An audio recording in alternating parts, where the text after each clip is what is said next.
Overnight মোহাম্মদপুরের মতো একটা এলাকা যেখানে বহু বছর যাবত একটা আমি বলবো যে অপরাধীদের অভয়ারণ্য হয়েছে, সেটা ওভারনাইট নির্মূল করা সম্ভব হচ্ছে না। তবে আমরা কিছু পরিকল্পনা নিয়েছি, সেটা এখানে আমরা এখন বলতে চাই না, ফাঁস করতে চাই না, যে মোহাম্মদপুরকেও আমরা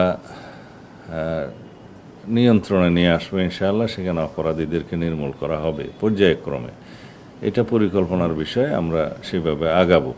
তবে এই বিষয়গুলো আমরা অ্যাড্রেস করছি, যেটাই আমাদের নজরে আসছে, যেটাই থানার মধ্যে রিপোর্ট করা হবে বা মামলা করা হবে বা গণমাধ্যমের মাধ্যমে, সোশ্যাল মিডিয়ার মাধ্যমে যেটা আমাদের নজরে আসবে, সেগুলো আমরা তাৎক্ষণিকভাবে আমরা অ্যাড্রেস করব।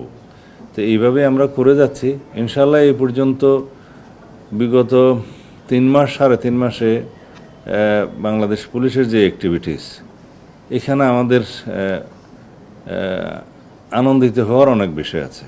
আমাদের পুলিশ সদস্যদের উৎসাহিত করার জন্য, অনুপ্রাণিত করার জন্য আমরা এই কাজগুলো করছি, তারা তাদের দায়িত্ব যাতে সঠিকভাবে পালন করে।